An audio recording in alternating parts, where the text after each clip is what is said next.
So, All right. Wilkie Collins and Charles Dickens, the journeys of 1851 to 1870. But first, I must say, I'm delighted to be in California, albeit virtually. I'm sorry I'm not there. I visited it in 2003. I spent a week at the Huntington Library in San Marino to find its Wilkie Collins letters. It's got 135 of them. And I know some of your members, Tim, went there in June. Lovely people run it. I was treated really well, but I could never quite get used to the fact they closed the library for lunch, or as I saw it, interrupted my studies for an hour and a half. And I went to record the letters because I and my fellow editors published an edition of them in 2005. That's been updated, and it is now available, the collected letters of Wilkie Collins. It is now available on our website, and you can see the Wilkie Collins Society website there, I hope. So let me start with some letters, though, and a journey Wilkie made without Dickens, because he visited America. He sailed there in September 1873, and he returned nearly 6 months later in March 1874. He never got to California. He had relatives in San Francisco. He hoped to visit them, but he found American rail travel, both the sheer distances and the uncomfortable carriages, just too much. And halfway through his trip, he wrote to his friend Jane Bigelow, "I can't go further west because I can't endure the railway traveling. A night in a sleeping car destroys me for days afterwards." And he had had a couple of those, I know. And then years later, he wrote to the relatives themselves and said, "The terrible journey to San Francisco daunted me." But he did travel extensively in the north of America, even making Montreal and Toronto in Canada, Chicago in the west, Washington, D.C. in the south, and Boston in the east. And he went on a reading tour, and he read his stories in 22 places, some big cities, others tiny townships. And he went back and forth, a total, I reckon, of about 5,600 miles. It might have been a bit longer, but that's as far as I've got with it. Now, he loved America, and he loved Americans. He visited professional acquaintances and friends. And here is his own account of it from Buffalo, New York. "No matter where I go, my reception in America is always the same. People visit me, drive me out, dine with me. Enthusiasm and kindness is truly beyond description." And he said he had the highest opinion of Americans. And he said, and when an American says, "Come and see me," he means it. And this is wonderful to an Englishman. But then he did go on to say that there were three national peculiarities he didn't know about. No American hums or whistles a tune at home or in the street. Not one American in 500 has a dog, and not one in 1,000 carries a walking stick. And I, who hum perpetually, love dogs, and can't live without a walking stick, am greatly distressed at finding my dear Americans deficient in those three social virtues. His reception as a reader was mixed. Enthusiastic, yes, but also critical. Americans, of course, wanted to see the great man, the author of The Woman in White and the Moonstone, but as a reader, he disappointed. And the trip didn't make him as much money as he hoped, nothing like what Dickens earned in America. He got big fees in many places. He got a share of the ticket money in some.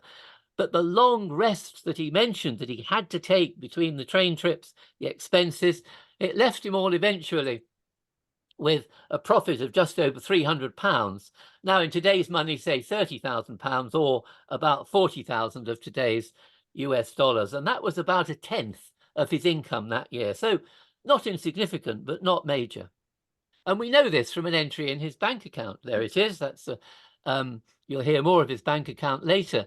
And it was confirmed by a letter to Frank Ward, who was his agent, his assistant in America.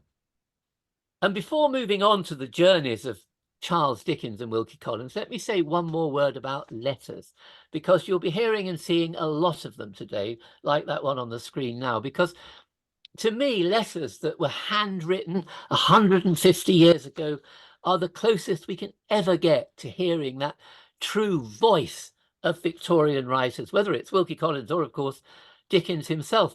They are the closest we get to autobiography. They were dashed off, usually unamended, raw. And to use an academic word, they were unintermediated by printers, proofs, and publishers like the published work. I've edited his letters for over 20 years, and I keep the reference database of them. My eldest son, who works in IT and data, says that should be called the golden source. And I love that phrase, because to me, they are the golden source of information about Victorian figures, because if you arrange them chronologically, as our collected letters are, they are in effect their autobiography, where they were, what they did, what they thought. And recently, I should say, I've been taking a great interest in Dickens' letters, working with Leon Litvak, their principal editor, on basic database tasks like counting how many Dickens letters are known. And no one knew the answer to that until I did my spreadsheet. And I can tell you there are currently 14,142, and they're all there arranged in chronological order with details of where you can find them. You can also sort it any way you choose. And I also gave each letter a unique number, which I think is important, and which rather grandly perhaps I called the Lewis number, forgive me. The importance of this spreadsheet is that you can analyze things. So here's a little analysis you can do easily. There are 165 letters from Charles Dickens to Wilkie Collins. He was 9th in the list by quantity of letters. And there you can see the dates between which they were written, over 18 years. But he only made 136 on this table, he's not even in it, of the duration. 25 of Dickens' correspondence he was in correspondence with for more than 30 years. And you can see that number in the green highlighted column. And here is a measure of what I call the intensity of the correspondence, which is slightly contentious, but there's Wilkie again. His correspondence to me is the 13th most intense of Dickens' correspondence. And if anybody wants a copy of that spreadsheet, I'm very happy to send it. I've sent out quite a lot already, and my email address is at the bottom of the screen. Just email me and you'll get a copy. But let's now begin the journeys of Charles Dickens and Wilkie Collins. And those dates give us the boundaries of their 19-year-long friendship. And we can go back, you know, to the very moment they met. And it began with another letter, this one from Dickens to the artist Augustus Egg. There he is on the left of the screen, and one of his more famous paintings. Now, Egg knew them both. He knew Collins and Dickens. And on the 8th of March, 1851, Dickens asked Egg to invite Collins to take a part in the new comedy by Edward Bulmer Lytton, Not So Bad As We've Seen. Now, Dickens was planning to use this to raise money for his new charity, the Guild of Literature and Art, to help artists and writers fallen on hard times. Collins accepted. And the first read-through of the play was here at the house of Dickens' friend John Forster at 3 p.m. in the afternoon of the 12th of March, 1851. And that was the moment that the 27-year-old novelist and journalist Wilkie Collins met the successful and famous writer Charles Dickens, both then without their trademark beards. Now, from that moment to Dickens' death in June 1870, they remained close friends. And even John Forster, whose house that was, in his Dickens biography, wrote that Wilkie Collins became, for all the rest of his life of Dickens, one of Dickens' dearest and most valued friends. They traveled together, they dined together, they worked together, they grew beards together, they visited the seedier parts of Paris and London together, they stayed with each other, they became brothers-in-law. And as I showed in 2023 in Wilkie Collins in Context, throughout this time, they made money for each other. Dickens paid Collins for what he wrote, and what Collins wrote made money for Dickens. But it all started at that rehearsal for Bulwer Lytton's comedy. And here's a poster for the second night of the play, the 27th of May, 1851. And there's Wilkie's name, smart, at the bottom. And Dickens takes, of course, the main part, Lord Wilmot. Collins was his butler. 2 months later, the play's ready. And at 9:30 in the evening on Friday, the 16th of May, Smart opens with these words: "Just on the stroke of 12, and my lord not risen." Now, there was an irony here, at least appreciated by their friends. Dickens was an early riser. He was always up at the crack of dawn. Collins liked to sleep late. So in the play, the roles were reversed, which I'm sure was very amusing. And then Elsa Lord Wilmot, Dickens. Sorry, I've gone one slide too many, never mind. Asking for a drink. Smart, my chocolate, he said. My chocolate, he said. And these are the first words spoken together as actors on a public stage by Wilkie Collins and Charles Dickens. Now, they would not be the last. And imagine the excitement for the young 27-year-old Wilkie Collins stepping onto the stage and acting with the great Charles Dickens, who was 39 and already the author of famous books, Pickwick Papers, David Copperfield. Dickens was so famous that the performance was given in this house that you can see now, the London home of the Duke of Devonshire. That was a grand place off Piccadilly. And here is the ornate interior.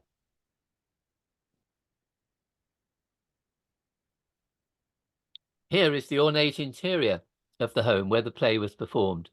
And the audience for this first performance consisted of Queen Victoria and her husband, Prince Albert, the Prince and Princess of Prussia, countesses, lords, military men, a royal party of 27, and 150 others who could afford the £5 entrance fee, say £500 today or 670 US dollars.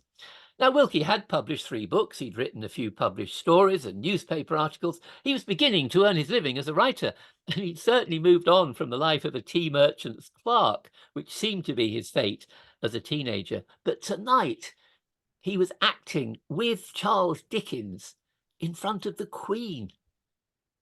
Now, this was an amateur production by what Dickens, of course, grandly called the Amateur Company. They raised £1,000 that night. It was performed. The play was performed another 5 times in London and then in a dozen cities around England, including Manchester, Newcastle, Derby, Sheffield, Bristol. And from May 1852, Collins took on a bigger part as Mr. Shadowley Softhead. And you can see there he's now billed just under Charles Dickens. And that's what Dickens wrote to his wife, Catherine. Collins was admirable, he said. Now, this run of around 24 performances ended in September 1852, and in those 16 months, it raised just over £3,000 for Dickens' charity, say $300,000 today or $400,000. And this was the first of their journeys together, travelling the country, performing on stage. And as they travelled and acted and obviously were together a lot, one of them broached the subject of Collins writing for Dickens' weekly periodical Household Words. And on the 24th of April, 1852, his first short story appeared there, A Terribly Strange Bed.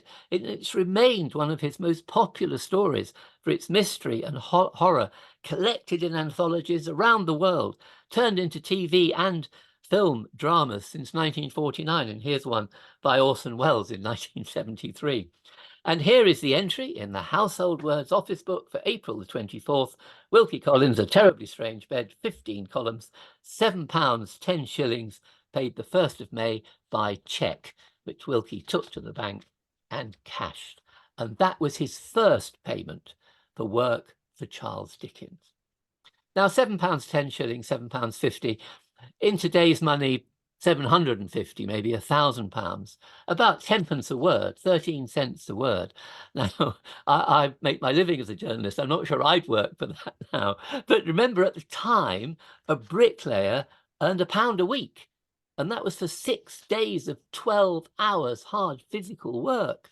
So 7 times that for writing a story, not bad. And this is the start of another journey. Wilkie Collins wrote for Dickens' periodicals on and off from then until 1867, almost the rest of Dickens' life. Now, shortly after his debut in Household Words, his friendship with Dickens grew. He stayed with Dickens and his family in Dover in 1852 in September, and again in Boulogne in 1853. And from there he left with Dickens and that artist, Augustus Egg, who'd introduced them, to tour Switzerland and Italy. And the 3 men travelled together, saw art together, grew moustaches together. Of course, Dickens had to be competitive about that. He wrote from Milan to his sister-in-law, Georgina Hogarth, about the progress of the emulative moustaches of Collins and Egg. More distressing, more comic, more sparse and meagre, more straggling, wandering, wiry, stubbly, formless, more given to wandering into strange places and sprouting up noses and dribbling under chins than anything that nature ever produced since the flood. He liked his own moustache, of course, Dickens. And there's another similar disparaging mention a month later, Collins with incipient moustache, Dickens ashamed. Now, I mentioned earlier my other source of information about Wilkie Collins' life, apart from his letters, the records of his bank account. Before he opened his own account in 1860, he used that of his widowed mother, Harriet, and she used her late husband's account as her own. Wilkie and his brother Charles used it very much as theirs. This page here is for 1853. Debits, money taken out on the left, credits, money paid in on the right. And you'll see several Wilkie entries marked there, W. Collins. There's many other Mrs. Collins, C. Collins for Charles. And these are kept in the archives of Coutts Bank in London, and I am grateful for the permission they gave me to copy them. Now, like letters, accounts are a chronological, factual account of a life. And with the modern power of spreadsheets, they reveal many details nowhere else.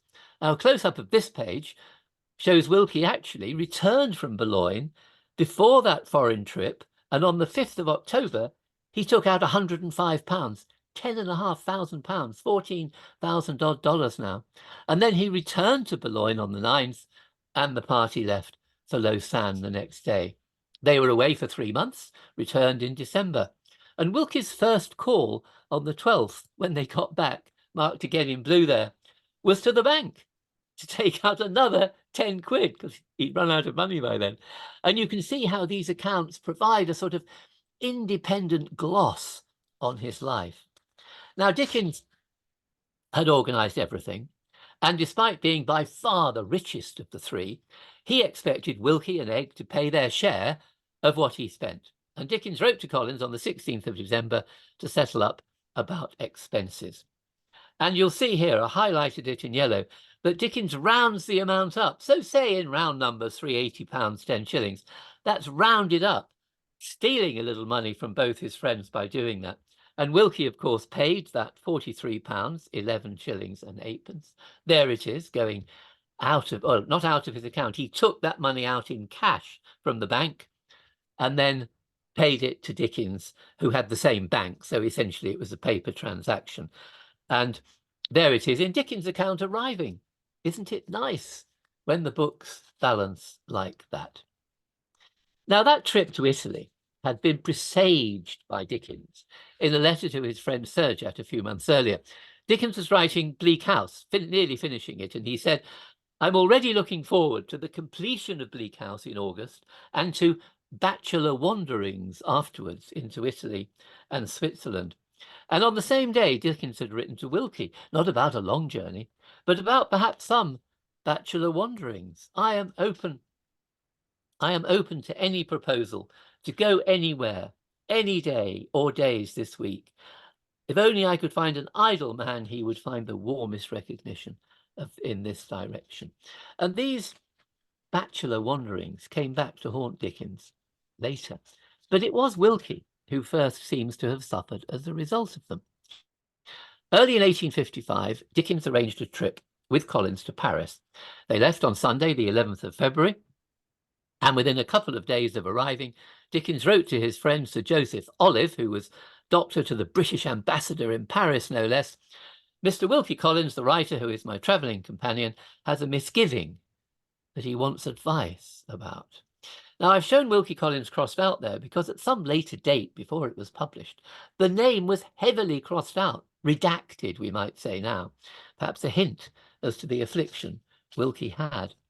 Olive prescribed strong medicine and advised Wilkie not to go out for 2 or 3 days, and the friends returned on the 21st of February, but 10 days later, on the 4th of March, Collins was still unwell, and Dickens wrote, "If you will give me 1 glass of hot gin and water on Thursday or Friday, I will come up 8 o'clock with a cigar in my pocket and inspect the hospital. I hope you will soon begin to see land beyond the Hunterian Ocean." Beyond the Hunterian Ocean. Dr. John Hunter was a leading authority on one ailment. In 1786, he wrote a treatise on the venereal disease. That was the second edition. It was obviously a popular book at the time. But the Hunterian waters, as we may say, were not so easily crossed.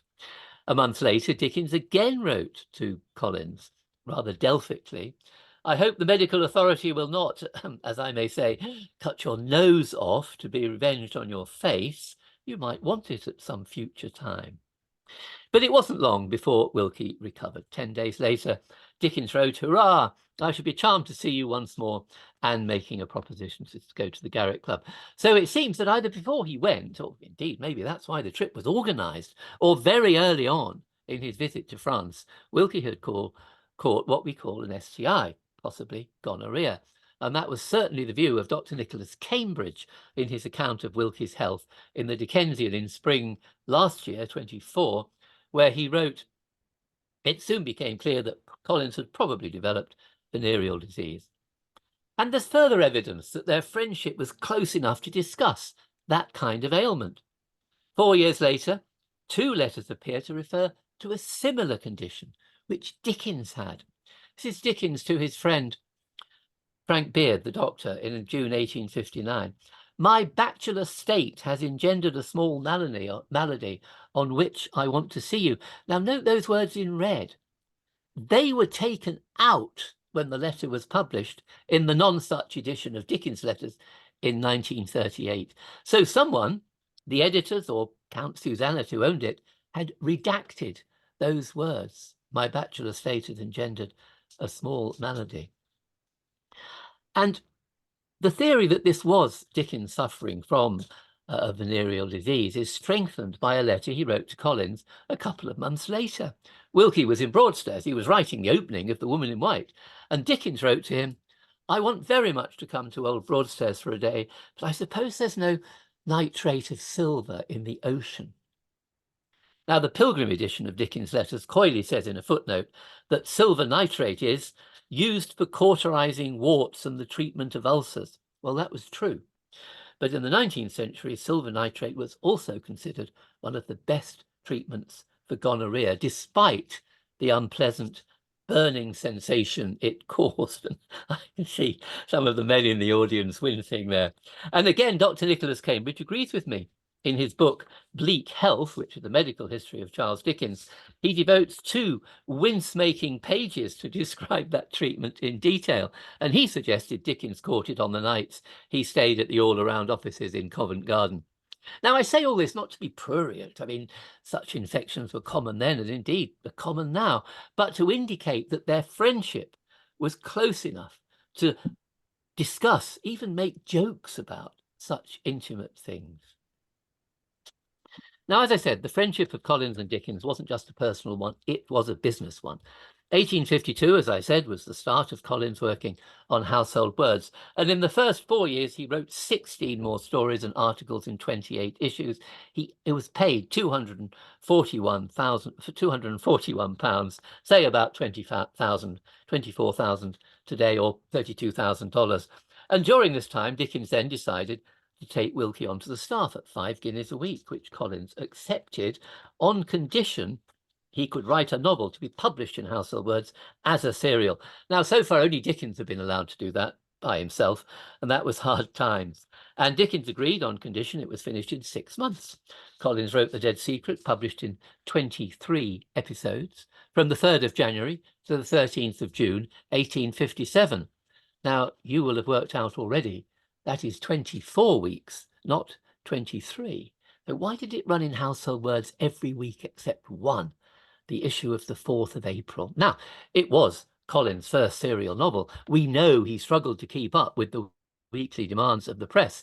He told a publisher, "I'm shut up from the world, driving my pen as hard as I can. I've a fortnight's work to do in a week, and the printer's devil perpetually at my heels." But those difficulties were not, as other biographers have thought, the reason the issue of the 4th of April had no episode of The Dead Secret. And that date is the clue why. During this time, Wilkie and Dickens took another trip. While working on Dickens' letters, I came across this one, sent on the 2nd of March, 1857, to Joseph Ellis. He was the landlord of the Bedford Hotel in Brighton. And here it is in manuscript and transcribed. And he says he and Wilkie Collins will be there next Friday, and they want to take a walk on the Downs.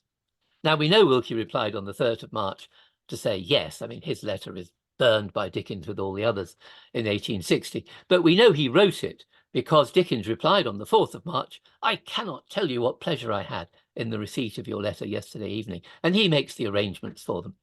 They arrived as promised on the 6th. That was confirmed by another letter which Dickens wrote from the hotel that evening.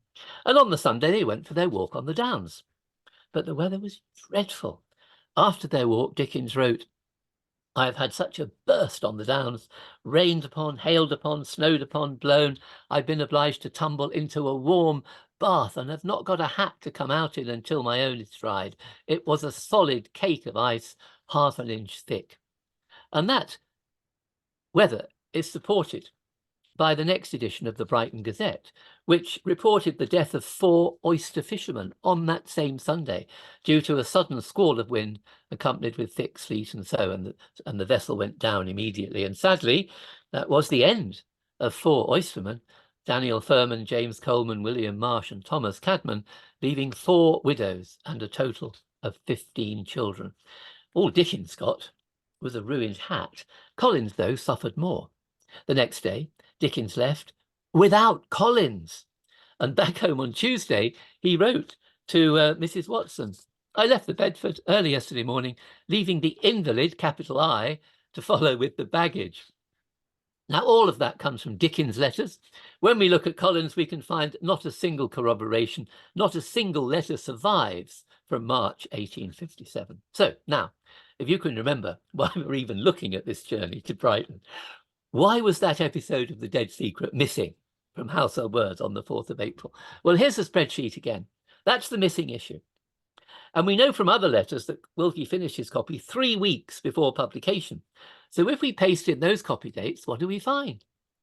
He had to write that episode by Thursday, the 12th of March, just 4 days after the lashings of unseasonal rain, hail, and snow on the 8th left him an invalid. And he was unable for the next week to produce his meter deadline. And presumably his editor Dickens, who had taken him there, was sympathetic. And you can read more of my research on this in The Secrets of the Dead Secret, which is from the Wilkie Collins Society. It's not yet on the website, but it will be soon. Now, the next 12 months were turbulent ones for Dickens. He worked on his new house at Gad's Hill near Rochester. He fell in love. He left his wife. He fought with his publisher. He broke up with several friends and started the public readings, which were to dominate much of his work and income for the rest of his life. And at the heart of all this, of course, was falling in love. Now, you may think this is a familiar story, but you may not realize how much evidence for it is in letters to Collins, and the details may surprise you. Now, Helena Kelly's book, which I do recommend, The Life and Lies of Charles Dickens, lists numerous times when Dickens lied about himself to friends, relatives, and the public. She even doubts his account of sticking labels on blacking bottles when he was 12. But she doesn't mention this series of lies, which I uncovered a few years ago, surrounding these events in 1857 and 1858. Early in June 1857, Dickens' friend, Douglas Jerrold, died unexpectedly, and Dickens decided to raise money for his family by reviving an amateur production of Wilkie Collins' play The Frozen Deep that had been performed at Dickens' house earlier that year. Now, the cast included friends, Collins among them, as well as Dickens' daughters, Kate and Mary, and his sister-in-law, Georgina Hogarth. And that picture is of this typical dramatic, amateur dramatic production, which he decided to revive. Now, as with Not So Bad As We Seem, we talked about earlier, he had a royal performance in front of the Queen, and then 3 more public ones in the Gallery of Illustration. But those failed to raise the £2,000 Dickens had hoped for. He did public readings from the Christmas Carol, still didn't raise enough. But when he returned from one of those readings in Manchester, he wrote this to Wilkie Collins. "As our sum is not made up, and I had urgent deputation from Manchester magnates on Friday night, I have arranged to act The Frozen Deep at the Free Trade Hall on Friday and Saturday night, the 21st and 22nd. It is an immense place. We shall be obliged to have actresses." And it wasn't just the size of the Free Trade Hall and his concern that the ladies' voices wouldn't carry. Actresses then in the public mind were not far removed from prostitutes, and the respectable ladies of Dickens' family could not appear on the public stage. So we shall be obliged to have actresses. 7 words that changed Dickens' life. Among the actresses were Frances Turner and her 2 daughters, Maria and Ellen. Rehearsals were scheduled for the 18th and 19th of August before they travelled to Manchester the next day.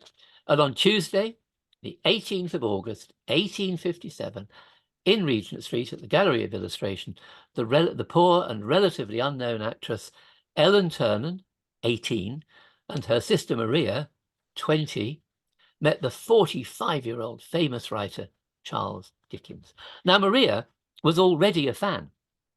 She'd seen one of the amateur performances of The Frozen Deep, and on the morning of the rehearsal, Dickens reported that she said, "I'm afraid, Mr. Dickens, I shall never be able to bear it. It affected me so much when I saw it.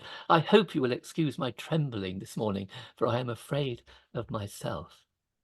Well, as a very English joke goes about the woman who married the magician Paul Daniels, the woman he cut in half every night and then married, was, "So what first attracted you to the millionaire Paul Daniels?" 2 days later, the entire cast, together with Dickens' wife Catherine and her sister Georgina, went to Manchester. The play was successful. It was performed not just for 2 nights, but 3. And in those 4 days in Manchester,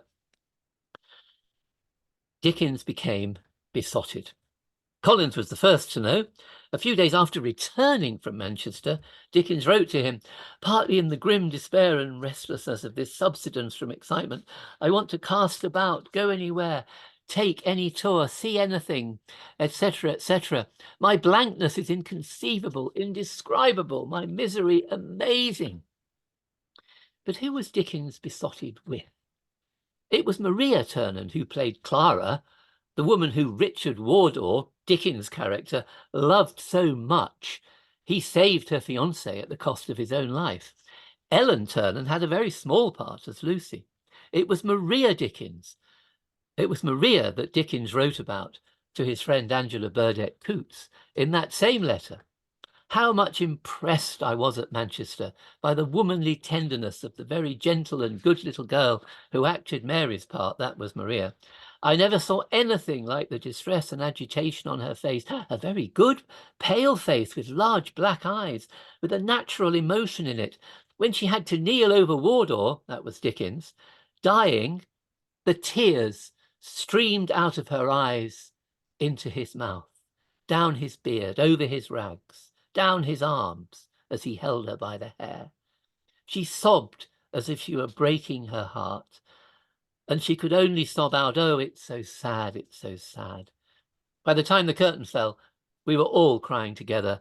I told her she had one of the most genuine and feeling hearts in the world." Now, if that is not falling in love or falling in lust, I don't know what is.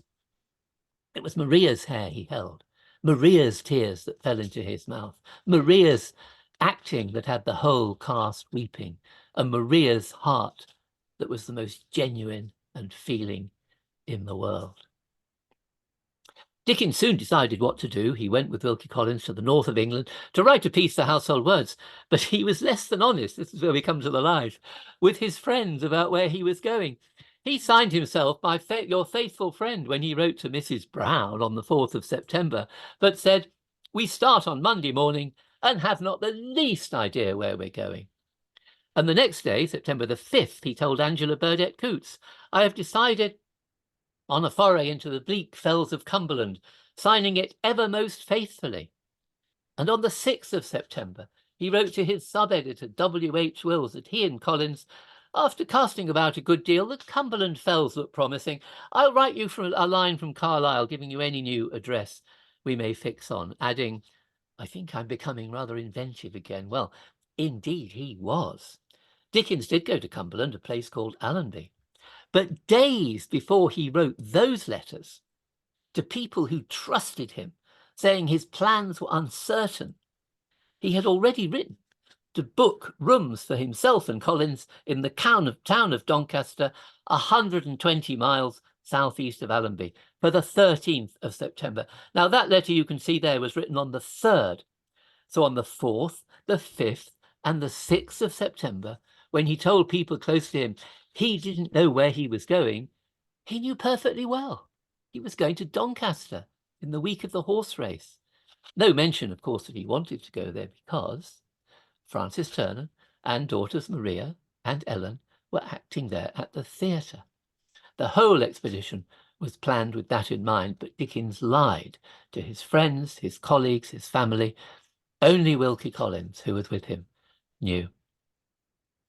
Now, on Monday, the 7th of September, they set off by train, and then Dickens did write to his sister-in-law, Georgina Hogarth, keeping up the pretense for a moment. Where we shall be after Friday, I have no idea, but then finally admitting on Sunday night he'd be in Doncaster. And then admitting also to his sub-editor that they were going to Doncaster in race week. We shall not be at Doncaster until Sunday night. We have a grotesque idea of describing the town. No mention, of course, of the play or the theatre company that will perform there, but he did admit to Wells that a room for the night in race week could not be had for less than 12 guineas. Nowadays, you can say £1,250, $1,675. Clearly, to Dickens, it was worth every pre-decimal penny. What Dickens said to his wife, Catherine, we don't know. But a month later, in October, he told his housekeeper, Anne Cornelius, that the doorway between his dressing room and the bedroom that he shared with his wife should be blocked up and fitted with plain deal white shelves. Bit of a hint, perhaps. And then he slept alone in the dressing room on a small iron bedstead. The Dickens scholar, Jeremy Parrott, believes that in Doncaster, Maria Turner rebuffed Dickens, and nothing he could do would change her mind. And certainly something preyed on Dickens' mind for months. On 6th of February, he sent Collins a book, and he said, thinking it may one day be of interest to you, when I and Doncaster are quiet and the great race is over. And then 6 weeks later, the Doncaster unhappiness remains so strong. I can't write, can't rest 1 minute. I have never known a moment's peace or contentment since that last night of the frozen deep. I do suppose there never was a man so seized and rended by one spirit, which seems to have been the woman with the poor, pure heart. And this was written 7 months after the last time Maria's tears fell into his mouth. Now, at some point in the next 2 months, and Jeremy Parrott has more information on this, he moved his affections from Maria, who said no, to Ellen Turner, who clearly said yes. And relations with his wife came to a head in May 1858. And there is a family story of a piece of jewellery, a bracelet, some say a brooch, intended for Ellen, was sent in error by the jeweller to Dickens' own house, not unreasonably. And that was discovered by Catherine, and she was deeply upset. And that week, the separation was settled. He gave her a house, or at least he provided her with a house and £600 a year. He remained in Tavistock House with Catherine's sister, Georgina, and all the children except the eldest, who went to live with his mother. And a few days later, he wrote to Wilkie Collins, 1,000 thanks for your kind letter. I always feel your friendship very much and prize it in proportion to the true affection I have of you. Can you come round in the morning? I can then tell you all. It's a long story. Over, I hope, now. And during this long and difficult 12 months, this journey, Dickens' relationship with Wilkie also deepened. From when they met in 1851 to the last letter written before that trip to Doncaster, August 1857, he began letters to Wilkie, my dear Collins, as male friends in Victorian England did, and as Dickens did to almost all his other friends. The first surviving letter after that trip, written on the 22nd of October, Dickens changed to my dear Wilkie, a form he kept for the rest of his life. He still closed his letters ever faithfully. There is an example of it. But 7 months later, when it was over, I hope, now, he began to close his letters ever affectionately, a form he kept again for the rest of his life. And only 3 people outside the family were addressed by their first name and closed with affectionately. And into this tiny group, Wilkie was admitted in Dickens' most difficult year. Now, I've got a bit ahead of myself recounting Dickens and the actresses. Can't help it, really. The cover story of their trip to Doncaster was they were going to write up their adventures, or some of them, for Household Words. And they did. It was the lazy tour of two idle apprentices, and it was the first major thing they wrote together. Just the two of them. It would not be the last. And it contained the story by Collins that became The Dead Hand, which he republished, and it became one of his most popular mystery stories. And that affair with Ellen Ternan led to Dickens' rift with his publisher of Household Words. He abandoned it. He began his own periodical all the year round. And it was in that periodical where 3 of the big 4 of Wilkie's novels were published: The Woman in White, No Name, and The Moonstone, which also used a character from the Lazy Tour. Now, after this, Dickens and Collins took no actual trips together. Dickens had his new love, of course, and Wilkie had Caroline Graves, who he began to live with around this time. She had her own small daughter. Wilkie effectively adopted her, and they lived together from then on. And when he went away, he tended to go with Caroline, not Dickens. And then around 1864, Wilkie took a second lover, Martha Rudd. They had 3 children, and Wilkie had 2 households to support, as did Dickens. So they were both busy with their own lives. But they didn't drift apart. Wilkie, as I said, wrote those 3 major novels for Dickens' periodical and boosted its circulation every time they were published. It also brought in more money for Dickens and for Collins, because they were partners for a while. And in the summer of 1860, they became brothers-in-law when Wilkie's brother Charles Collins married Dickens' daughter, Katie. And Dickens' house, Gad's Hill, then became a place for family gatherings, like this one in 1864. There they all are. Wilkie, Charles, his wife, Kate, Dickens, all lounging on the grass. And there was one more major event that we can call a journey. In May 1867, Dickens wrote this: "Would you like to do the next Christmas number with me? Just we 2 alone, each taking half, and our 2 names to be appended to the performance." Wilkie responded positively. "Here it is, No Thoroughfare. And note Wilkie's name on the title page, by Charles Dickens and Wilkie Collins, and even on the crosshead of every opening, by Charles Dickens and Wilkie Collins." It's the only time another name, apart from Dickens, appeared there. They were that close. And as they collaborated over writing it, their letters show Wilkie went to visit Dickens at Gad's Hill, and they finally finished it sitting side by side at desks in Dickens' bedroom. Collins then dramatised the story. It opened at the Adelphi Theatre on Boxing Day, 1867. The audience loved it, and so did the critics, even though it was very long. Here are 2 scenes from it in the popular press. So how they got the Swiss Alps into a West End theatre then, I do not know. It was a huge success.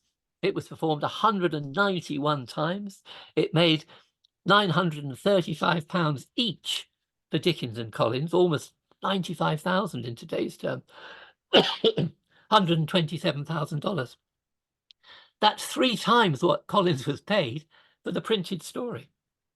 And as you can see, the house grew, then it faded, and then they stopped earning from it. And it didn't end there. The play itself went on a journey round the country. Excuse me a minute. Manchester, Birmingham, Bradford, Newcastle, Glasgow, Leeds, Cardiff, altogether 100 provincial nights. And from that, they shared another £100. And with that, the total they earned from that play was almost £1,000. Say £100,000, $135,000 today. No Thoroughfare was their most profitable journey together. Now, on the 9th of November 1867, Dickens went on his own journey, a speaking tour of America, and he didn't return until the 2nd of May. And for those 6 months, Dickens gave Wilkie the job of editing, or conducting, as he called it, all year round. And for this job, Wilkie's accounts show he was paid £42 a month, 40 guineas. For the 6 months Dickens was America, the same fee Dickens paid himself. Once Dickens was back, Wilkie made several trips to stay with him and his family at Gad's Hill.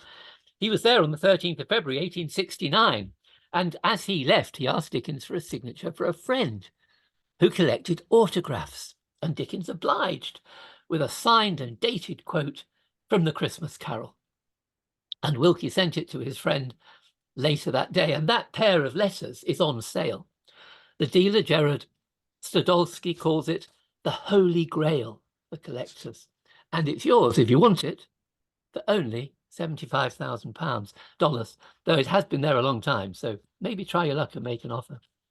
So that was February 1869. A few months later, in October, Collins wrote, "I had a day at Gad's Hill, only the family, very harmonious and pleasant, except Dickens' bath, which dripped behind the head of my bed all night." 3 months later, in January 1870, Dickens wrote his last letter to Wilkie. Wilkie had been unwell, and Dickens asked, would he visit again? "Perhaps you may be glad to see me." And a few months later, Collins was indeed again staying at Gad's Hill, as Dickens wrote to Charles Fechter. Wilkie and Beard so incessantly compliment each other, they're obliged to sit up half the night together to get time to do it in. 13 days later, Dickens was dead. But their journeys were not quite over. Dickens died on the 9th of June, 1870, and 4 days later, Wilkie was one of 13 guests invited to his funeral in Westminster Abbey. His family accompanied his body by train from Gad's Hill. Wilkie and a few others met them at Charing Cross Station with 3 coaches, and a few minutes before 9:30, the cortege turned into Dean's Yard. At Westminster Abbey, it was met by the Dean, by 5 canons, and just a few people witnessed the burial of the plain oak coffin in Poets' Corner, to the accompaniment not of hymns or chanting or a choir, but just an organ. No one even said, Amen. And as the service ended, the clerk of works threw in some earth, and the dozen mourners gathered around the grave and threw in flowers. And we know this, we only know this, because Wilkie wrote an account of it, which he sent to William Stebbing, a lead writer on the Times. Here's his letter doing so, I won't read it. Will the facts be in time, he asked, and they were, because using Wilkie's notes, Stebbing wrote a 1,000-word account of the funeral for the Times. And that is how we know the details of this very private funeral before the public were allowed in. And then, of course, it got very busy, as this image in the Illustrated London News shows. But the factual account was Wilkie's tribute to his friend on his final journey. Now, I began with Forster's appreciation of their friendship. Let me end with Edmund Yates, a journalist and writer who knew them both very well, who said, perhaps of all Dickens' friends, the man in whom he most recognized the ties of old friendship and pleasant companionship existing to the last was Wilkie Collins. And years later, Collins wrote this: when I was with Dickens at Paris in 1855, we saw each other every day. We were as fond of each other as men could be. Nobody, my poor dear mother excepted, of course, felt so positively sure of the future before me in literature as Dickens did. So they started their journeys when they met, beardless, on the 12th of March, 1851. And through all their travels, literary travels, until Dickens' death in 1870. And into his own old age, Wilkie Collins remembered the friend with whom he shared a 19-year journey through life, his dearest and most valued friend, Charles Dickens. Thank you.